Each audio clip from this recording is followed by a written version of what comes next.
Character Creation Part 3, Family Background and Personal History. Hello again, or hello for the first time.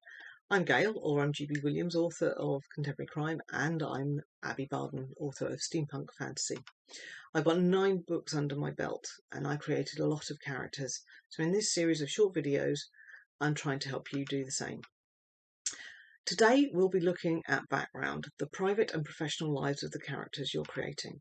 We've touched on ethnicity and religion before, and remember that is going to have an effect to your character here. So if you've ever read Terry Pratchett's Guards or watched Will Ferrell's film Elf, you'll be aware of characters who grew up thinking they were one thing when they were really another. And those beliefs have affected those characters. It affected the way that they worked, the way that they acted, the way that they presented themselves.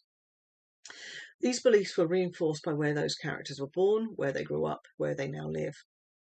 So these are factors you need to consider for your character. Are all 3 the same place? Were there more than 3? How has that affected the individual? There's much made of how travel will broaden a person's horizons. And we've all met the rover or the army brat. But there's also the native local to consider.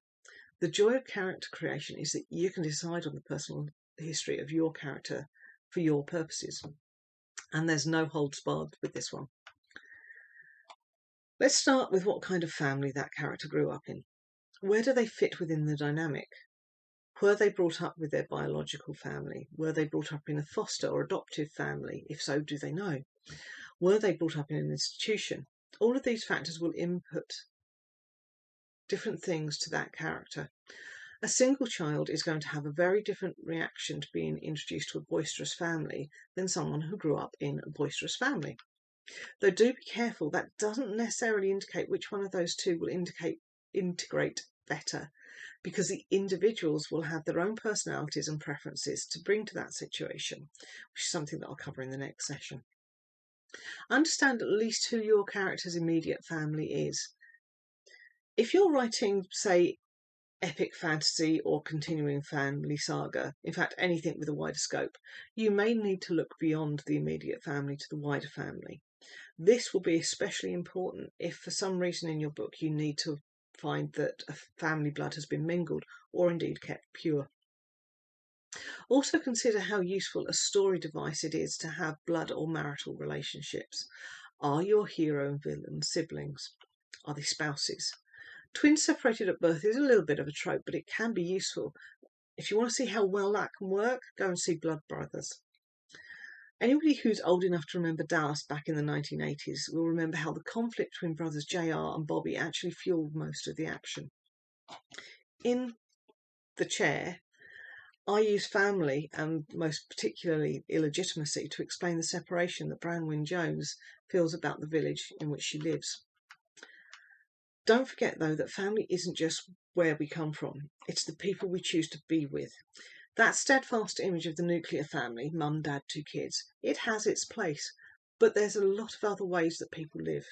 There's a huge range of gender and sexuality out there in the population. Don't shy away from that, but be real about the way that it would be treated within the context of your story. There are some hugely important stories in that arena to be told. Make sure that if you're trying to tell them, you're telling them in the appropriate way.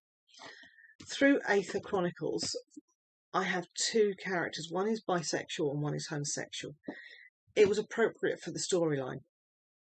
But as that storyline is set in the 1870s, there were legal and social norms that I had to take into consideration. Those 2 had to find ways to compromise in order to exist within that world. If I was writing them set in 2020, then I would have treated them very differently. Next, consider where your character will have been educated and what they will have been educated in. Again, in Aether Chronicles, I have various types of education. There's a privately educated law with a law degree. There is a woman who's been given a higher education because the educator saw her potential even though the university wouldn't let her in. I've also got a scholarship boy who had to give up on the education because of his family's requirements. Equally, I have characters who can barely read or write, and there's one more educated in the ways of the warrior than any sort of book learning. The telling of your story may need a character who is a specialist in some field. Make sure that you check out how somebody gets to that point of specialisation and what that implies regarding their life, their history and their age. When I'm writing the contemporary crime books, I have a character who is a pathologist.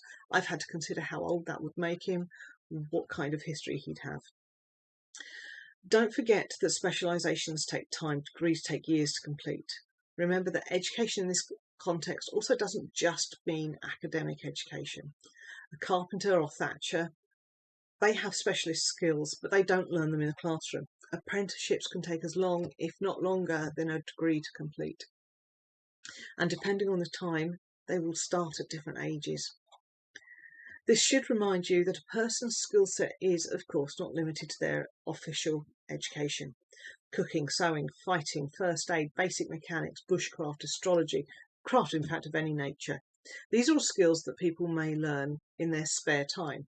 It's because it's important for them for some reason. Find that reason, make it believable and possible for the character to have learnt what they need to know. So, for example, I geocache and I know about forensics. So I really do know the best ways and places to dispose of a body, but try not to worry about that fact too much. Remember, if your character has a specialist skills you're going to have to write about, you're going to need to do a fair bit of research and to get the details right. Check procedures and jargon. Or, if you're writing fantasy, make it up. I check police procedures with police officers that I know. I read about post-mortems. I do my research. And anyone writing a specialist will need to do that for the relevant specialism too. And don't assume that if you're writing something new, sci-fi or fantasy-wise, that you don't need to do your research. You do. I've had to research all sorts of chemistry and physics for my steampunk stories, not to mention when editing others. If you're going to write magic, be sure you know how that magic works, and importantly, what will make it not work. Readers are happy to suspend disbelief as long as you give them a good reason for doing so.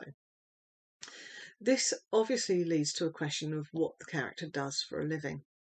What is their job? How are they making their money?